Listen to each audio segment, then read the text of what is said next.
जय जिनेन्द्र। नमो अरिहन्तानं नमो सिद्धानं नमो आयर्यानं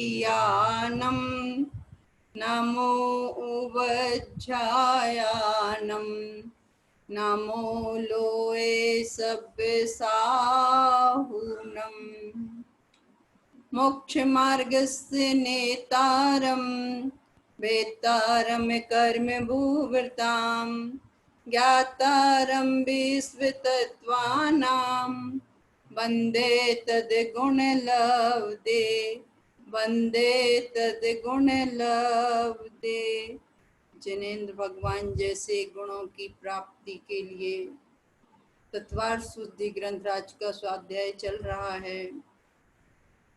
तत्वार शुद्धि ग्रंथराज आचार्य उमा स्वामी द्वारा रचित।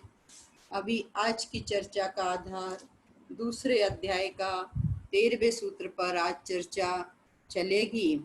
जिन शासन के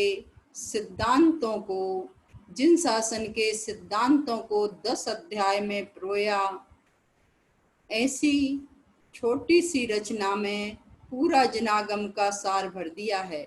ये सिद्धांत कभी बदलते नहीं हैं, अमिट अनादि अनंत हैं, जिनेन्द्र भगवान के द्वारा कहे हुए हैं। कल अपने उपयोगो लक्षणम जीव का लक्षण देखा था, उपयोग बताया था। वह 2, 8 और 4 भेदों का था। 2 भेद ज्ञानोपयोग दर्शनोपयोग, ज्ञानोपयोग के 8 भेद और दर्शनोपयोग के 4 भेद पर अपनी चर्चा हुई थी। फिर उसके बाद जीव के भेद प्रभेद बताए थे।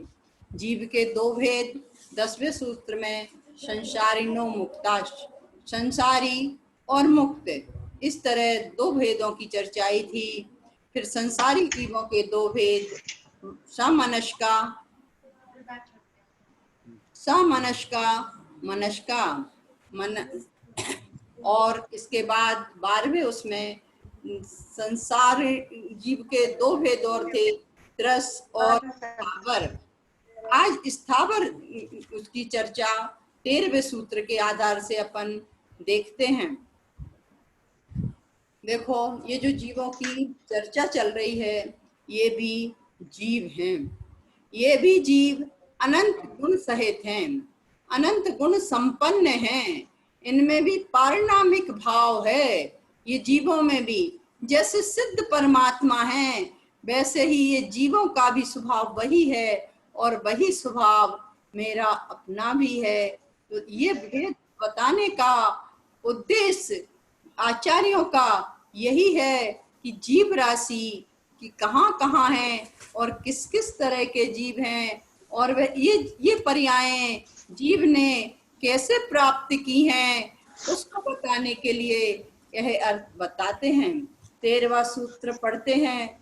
पृथ्वी व्याप्ते जो वायु वनस्पत्या स्थावरहा। स्थावर जीव के 5 भेद होते हैं।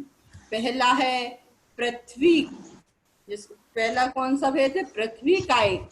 दूसरा पृथ्वी, देखो इसमें सूत्र में देखो, पृथ्वी अप, ये या का 2 संधि अप हो जाएगा, है ना, और इसका पृथ्वी अपकाय जलकायिक जीव को अपकाय भी कहा जाता है। और तेज काय को अग्निकाय जीव को तेज काय भी कहा जाता है। और वायु काय और वनस्पति काय, पृथ्वी काय जल कायिक, पृथ्वी कायिक जल कायिक, अग्नि कायिक, वायु काय और वनस्पति काय, ये स्थावर जीवों के 5 भेद बताए हैं। अब इसमें भी पृथ्वी आदि 5 स्थावर जीवों को आगम में 4 प्रकार का बताया है। कितने प्रकार का बताया आगम में? 4 प्रकार से कहा है इनको। एक पृथ्वी कायिक और पृथ्वी जीव। जो स्वयं से बनी हुई अचेतन भूमि है उसको पृथ्वी कहते हैं। और जिस पृथ्वी में से जीव निकल गया जिस पृथ्वी में से जीव निकल गया उसे पृथ्वी काय कहते हैं। मतलब पृथ्वी में जीव था और जीव निकल गया, उसको क्या कहा? पृथ्वी काय। और जो पृथ्वी थी उसमें जीव आया तो वह हो गया पृथ्वी कायिक। जीव सहित पृथ्वी को पृथ्वी कायिक कहते हैं, और जिस पृथ्वी में से जीव निकल गया उसको पृथ्वी काय कहते हैं। और जो जीव पहले शरीर को छोड़कर जब पृथ्वी काय में जन्म लेने जा रहा है तब उस पृथ्वी को अपने शरीर से ग्रहण नहीं कर लेता, तब तक उस जीव को पृथ्वी जीव कहते हैं। जैसे किसी जीव ने पृथ्वी उसकी आयु का बंद कर लिया है, अब वह जब यहाँ से जो देह छोड़ता है और वहां पहुंच रहा है, जब तक विग्रह गति में जब तक जीव है तो उसको पृथ्वी जीव कहते हैं। इस तरह के इसी तरह पांचों में लगते हैं, जल काय, अग्नि काय, वायु काय और वनस्पति काय में। ये पृथ्वी काय में जीव कैसे जाता है? जीव ये चारों गतियों में घूम रहा है भाई। जैसे ये हिडोलना झूला होता ना, पालकी कभी ऊपर जाती, कभी नीचे आ गई, कभी मध्य में आ गई, ऐसे इन अवस्थाओं में हम अनंतों बार रह के आ चुके हैं। ये स्थावर काय जीव को मात्र एक स्पर्शन इंद्रिय मात्र मिलती है, और ये किसके फल में मिलती है? देखो भाई, एक पंडित जी, रविंद्र जी पंडित जी साहब हैं, जिनको बड़े पंडित जी साहब भी कहते हैं, उनकी एक रचना है कि चेतो चेतो आराधना में कहते हैं, देखो यह जीव की विराधना का फल है। जीव अपने को जीव रूप नहीं मान रहा है, तो इसके फल में यह जीव ये इनमें उत्पन्न होता है। तो कहते हैं पाषाण खंड कह रहे, पाषाण खंड कह रहे कठोरता को त्यागो, विनम्र हो उत्साह से मार्ग में लागो। जीव की कठोरता के फल में कठोर बनता है जीव, कोई समझा रहा नहीं, समझ आ रही बात नहीं वो करता, तो ये कठोरता के फल में पृथ्वी काय में चला जाता है, पृथ्वी काय की जीव हो जाता है। और भैया कठोर बने हो तो ये पत्थर जैसे कठोर बन गए और पृथ्वी काय में यह जीव चला जाता है। बहते हुए झरने कहते हैं कि भाई अपने मिथ्या मल को धो लो, और नहीं तो ऐसे जलकाय के जीव होके झरना जैसे बन जाओगे। और अग्निकाय के जीव कह रहे हैं, हमको संबोधन दे रहे हैं कि हे भाई ईर्ष्या त्यागो। जलती हुई अग्नि कह रही है, तुम जो ईर्ष्या में जल रहे हो भाई, तो ये तुम ऐसे ही जलते रहोगे। अग्निकाय के जीव बन गए और जलते रहोगे। तो ईर्ष्या त्यागो, जलती हुई अग्नि कह रही है। और वायु काय के जीव कह रहे हैं, भ्रमना वृथा छोड़ो, कि यहाँ चले वहां चले, और ऐसे भ्रमणा को छोड़ो। ये वायु काय के जीव कह रहे हैं, नहीं तो हवा जैसे चलते ही रहोगे, चलते ही रहोगे। विचार करो, अपन को गर्मी लगती है, कैसा एहसास होता है कि भैया पंखा चला लो, हवा चले। ये हवा बिल्कुल नहीं चल रही है। मालूम जब हवा चलती है, जब हवा चलती है तो ये वृक्षों से पूछो, जब पत्ते तेज तेज हिलते हैं तो उनकी कैसी स्थिति होती होगी। जैसे अपने को कोई जम के झंझोड़ के हिला दे, तो ऐसे ही वे पत्तों में भी जो वनस्पति काय में जो एक इंद्रिय जीव है, उस जीव को भी उतनी ही तकलीफ होती है भाई। हम पृथ्वी आदि व्यर्थ में नहीं क्रोधें, नहीं वो करें, ये सब में जीव है। और जैसी ज्ञान चेतना मेरे पास है भाई, ऐसी ही ज्ञान चेतना उनके पास भी है। उन जीवों को भी उतना ही दर्द, उतनी ही तकलीफ होती है। पृथ्वी काय जीव, जल कायिक जीव, जो जल व्यर्थ का जल, जो जल है वही जीव है। और जल में त्रस्काय जीवों की भी उत्पत्ति हो जाती है। जो हम पानी आदि छान कर पीते हैं, जो पानी छान कर उपयोग में लाते हैं, वे भी जल काय के और जल में रहने वाले त्रस जीवों की होती। जो बिना छना पानी, जो गीजर आदि का वो करते हैं, कितने असंख्यात जीवों की उसमें खोल जाते हैं वो जीव। विचार करो कैसी उनको तकलीफ होती होगी, और हम बड़ा आनंद मानते हैं। और बिल्कुल पूरा गीजर चालू कर दिए, सब नलों में बिल्कुल पानी आ रहा है और आनंद मान रहे हैं। ये हिंसानंदी रौद्र ध्यान है। और इस रौद्र ध्यान के फल में जीव नियम से, ये त्रियंच गति का जीव होता है। ये जलकायिक आदि के ये सारे जीव त्रियंच गति के जीव हैं। और इनमें क्योंकि जो जीव जैसी भावना करता है उसको वैसा ही फल मिलता है। तो ये जलकायिक, अग्निकाय, व्यर्थ में अग्नि ना जलाएं। व्यर्थ में आजकल तो गैस हो गए, जल्दी से अग्नि जला लिए, उनका जन्म हुआ फिर बंद कर दिए, वो मरण को प्राप्त हो गए। या ऐसे जन्म मरण अग्निकाय के जीव। और वनस्पति काय, वनस्पति जो निगोद की चर्चा सुनते ना, ये आलू ये निगोदिया जीव कहाँ रहते हैं, तो ये निगोदिया साधारण वनस्पति ही निगोद कहलाती है। वनस्पति के दो भेद होते हैं, एक प्रत्येक वनस्पति और दूसरी साधारण वनस्पति। जो साधारण वनस्पति है उसको ही निगोद कहते हैं। और जो प्रत्येक वनस्पति में भी दो भेद होते हैं, एक अप्रतिष्ठित और एक प्रतिष्ठित। जो अप्रतिष्ठित वनस्पति है, जो सप्रतिष्ठित वनस्पति है, उसमें भी निगोदिया जीव रहते हैं। और जो अप्रतिष्ठित वनस्पति है उसमें एक उसके एक जीव एक ही रहता है जीव। जैसे गिलकी, लौकी आदि जो वनस्पति हैं ये खाने योग्य हैं। और ये जो साधारण वनस्पति है ये तो सेवन करने योग्य ही नहीं है। इसमें उसमें अनंत जीव पाए जाते हैं। एक शरीर में अनंतानंत जीव पाए जाते हैं। बोले कितने अनंत पाए जाते हैं, तो एक दोहा है, एक निगोद शरीर में एते जीव बखान, तीन लोक के सिद्ध सब एक अंश प्रमाण। कहते एक सुई की नोक के बराबर, एक सुई की नोक में जितने जीव रहते हैं साधारण वनस्पति में, वह कितने हैं, जितने अनंत काल तक सिद्ध हो गए और हो रहे हैं और होंगे, उतने अनंतानंत जीव एक सुई की नोक में होते हैं। जितनी भी ये गणंत वस्तुएं हैं वह सभी साधारण वनस्पति कहलाती है भाई। और हम बड़े शौक से, बड़े मजे ले लेकर और इन जीवों का वो करते हैं। अदरक की चाय कूट कूट कर अदरक डाले चाय में और बहुत आनंद आता है, अरे बहुत मजा आ गया चाय पीने में। अरे भाई देखा आपने कितने उस अदरक में कितने अनंत अनंत जीवों को हमने कूट दिया, एक हमारी थोड़ी सी रसना इंद्रिय की लोलुपता के कारण। और हम उसमें आनंद मानते हैं कि भाई बहुत मजा आ रहा है, अदरक वाली चाय नहीं पिए तो आज मजा ही नहीं आया।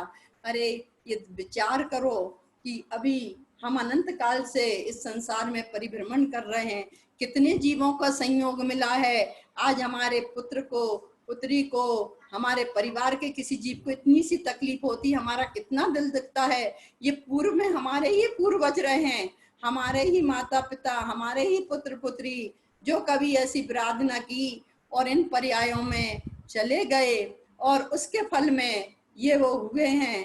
बोले भैया आलू की सब्जी के बिना तो हमारा वो ही नहीं होता है। आपने विचार करो कितने जीवों का घात किए। यहाँ तो भगवान कह रहे हैं तू भगवान स्वरूप है, तू आनंद स्वरूप है, तू सुख स्वरूपी है। यहाँ साक्षात सिद्ध परमात्मा विराजमान है।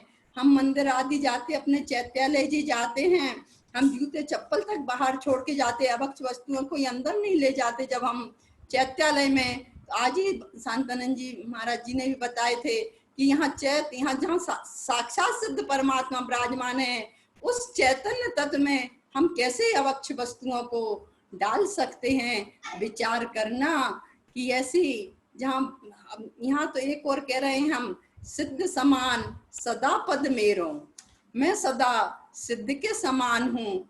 और यहाँ हम ये अवक्ष आदि वस्तुओं का सेवन करके और हम अपनी पवित्रता को अपवित्र कर ले रहे हैं। हम अपनी इस भूमि को अपवित्र करते हैं भाई। और इसमें कैसे भगवान पना प्रकट होगा। तो इस सब चीजों का आज थोड़ी चलना योग की चर्चा चल गई है भैया। तो इस पे विचार करना। ये जीवों के ऊपर से सहज भाव हुआ कि ये इनकी पृथ्वी काय, जल काय, अग्नि काय, वायु काय और वनस्पति काय, यहाँ अपने को रख के देखना, हम भी ऐसे जीव हुए हैंगे और हमारे साथ भी ऐसी ही घटनाएं घटती थी। इनको तो कोई जीव मानता ही नहीं है, इसलिए आगम में इनके पूरे भेद प्रभेद बताए गए हैंगे कि पृथ्वी काय, जल काय, अग्नि काय, वायु काय और वनस्पति काय जीव होते हैं। ये 13वें सूत्र में ये बात बताई। 14वें सूत्र में कहते हैं द्वि इंद्रिया दयस्त्रिसहा, द्वि इंद्रिया दयस्त्रिसहा, दो इंद्रियादि। देखो द्वि इंद्रिया दयस्त्रिसहा, जो दो इंद्री, एक इंद्रिय जीव को स्थावर जीव कहते हैं और दो इंद्रिय आदि जीव से रस जीव कहलाते हैं। देखो इनको चार इंद्रियां है ही नहीं, एक इंद्रिय जीव को मात्र एक स्पर्शन इंद्रिय ही पाई जाती है और दो इंद्रियों को दो इंद्रियां होती हैं, पहली स्पर्शन और दूसरी रसना इंद्री होती है। ये दो इंद्री भी दुर्लभ लही ज्यों चिंतामणि, जैसे चिंतामणि रत्न दुर्लभ से प्राप्त होता है, ऐसी दो इंद्रियां भी जीव को बहुत मुश्किल से प्राप्त होती हैं। नहीं तो ये जीव अनादि काल से असंख्यात वर्ष एक इंद्रिय में ही रहना होता है जीव का। बहुत मुश्किल से त्रस पर्याय मिलती है और जिनागम में ऐसा कथन आता है त्रस पर्याय जीव को मात्र 2000 सागर काल के लिए मिलती है और इसमें और इस जीव का रहना एक इंद्रिय पर्याय में ही होता है। और जिनागम में ऐसा भी कथन आता है इस जीव का माय का निगोध है और ससुराल मोक्ष है। ये जीव के रहने का ये निगोध से ही आया है जीव। ये तिरस पर्याय तो मात्र परिभ्रमण के लिए मिली है, इसमें घूमने के लिए आता है तिरस पर्याय में और वापस या तो अपना पुरुषार्थ कर लिया तो सिद्ध हो जाता है और पुरुषार्थ नहीं किया तो वापस निगोध में ही चला जाता है। निगोध की अभी चर्चा करें ना, जो साधारण वनस्पति है उसी को ही निगोध कहते हैं। और निगोध में एक श्वास में 18 बार जन्म मरण जीव के होते हैं, फिर जन्म फिर मरण फिर जन्म फिर मरण, इस तरह से निगोध की में जीव रहा है। ये तिरस पर्याय महाभाग से मिली है, जो 2000 सागर काल के लिए मिली है उसमें से 1360 बार तो यह जीव स्वर्ग जाता है, क्योंकि यह जीव शुभ भाव अधिक करता है, अशुभ भाव कम करता है और 640 बार वहां जाता है नरक में। ये 2000 सागर काल पूरा हो गया।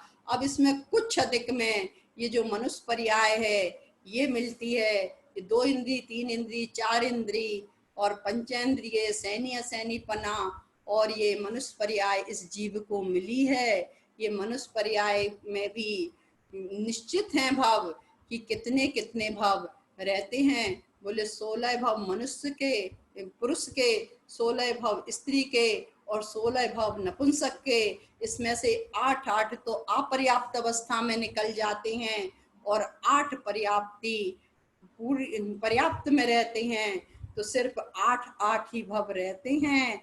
और इस जीव ने अगर अपने स्वभाव को नहीं जाना, वस्तु स्वरूप को नहीं पहचाना, एक बस अपनी निज की श्रद्धा नहीं की, अपनी निज वस्तु से अपनत्व नहीं किया, तो फिर यह जीव कहाँ इस 84 लाख योनियों में परिभ्रमण करते करते अनंत काल गमा दिया। अनंत पुद्गल परावर्तन इस जीव ने कर लिए, पंच परावर्तन कर चुका है, लेकिन अब काल लब्धि आ गई है, अब संसार अल्प बचा है और यह जीव अब अप्रमाद में समय नहीं गमाएगा और सच्ची श्रद्धा भक्ति के साथ अपना ये जीवन निकालेगा। सत्य बात को स्वीकृत कर लिया इस भव में, तो निश्चित ही उसके भाव वो हो गए हैं। क्षमा भाव शांति से अपना जीवन निकालेगा। कल भाई पार्श्वनाथ भगवान का मोक्ष कल्याणक है। उन्होंने वह मोक्ष किससे पाया? तो बोले क्षमा भाव से। जो मरुभूति के भव में क्षमा भाव धारण किया था वह मोक्ष पाया। इसी तरह से हमारे जीवन में भी सुख शांति समता, ज्यादा इंद्रियों की लोलुपता नहीं, जो मिल रहा है सहज जो समता भाव से जो अपना जीवन जीता है वो निश्चित ही मोक्षगामी होता है। और उसको कल अपन देखेंगे, विशेष चर्चा चलेगी कल मोक्ष सप्तमी के, उसमें पार्श्वनाथ के जीवन बहुत शिक्षा देता है। 24 तीर्थंकरों में एक पार्श्वनाथ भगवान का जीवन है। सभी से हमारी यही प्रेरणा है। कल पार्श्वनाथ भगवान आज भी है, वैसे सप्तमी आज भी है, कल भी है, लेकिन सभी कल पार्श्वनाथ भगवान का जीवन परिचय जरूर पढ़ें। जो यहाँ क्लास में सुनेंगे वो तो थोड़ा थोड़ा सार संक्षेप में सुनेंगे, लेकिन कल जिनके पास भी 24 तीर्थंकर पुराण आदि हो, कहीं से भी अपना वो करके मंदिर आदि में हो लाके, और कल पार्श्वनाथ भगवान का पूरा जीवन चरित्र पढ़ना, कैसे इस संसार का अभाव करके और मोक्ष को प्राप्त किए हैं। तो वही प्रेरणा हम भी लें उनसे, और हम भी इस संसार रूपी समुद्र को पार करके मोक्ष सिद्धि को प्राप्त करें। आज भी नेमिनाथ भगवान का जन्म और तप कल्याणक है। वो भी भाई हमारे जैसे इस संसार में ही परिभ्रमण कर रहे थे, और इस संसार में परिभ्रमण करते करते अपनी आत्मसत्ता को पहचान कर मोक्ष सिद्धि को प्राप्त कर लिए हैं, अनंत सुख को प्राप्त कर लिए हैं भाई। तो वह कैसे किए हैं? भूतकाल प्रभु आपका, भूतकाल प्रभु आपका वह मेरा वर्तमान, वर्तमान प्रभु आपका वह मेरा भविष्य जान। जैसे भगवान का भूतकाल था वह मेरा भी वर्तमान चल रहा है, वैसे ही क्षमा आदि भावों के द्वारा हम भी यह संसार का भाव करके मोक्ष मार्ग की यात्रा का प्रारंभ इस भव से कर देंगे। अभी अपने को कुछ नहीं आता। देखो कोई व्यक्ति क्या मैया ने पूछा है कि व्रत रख सकते हैं क्या मुकुट सप्तमी का? हाँ, मुकुट सप्तमी का व्रत रख सकते हैं। उसमें ये नहीं है जरूरी कि कन्याएं ही करें या लड़कियां ही करें, वो तो कहानी में लड़कियों ने की है, इसलिए बताया है कि लड़कियां करने लगी। सभी जीव मोक्ष सप्तमी का व्रत रख सकते हैं। और क्यों रखें व्रत?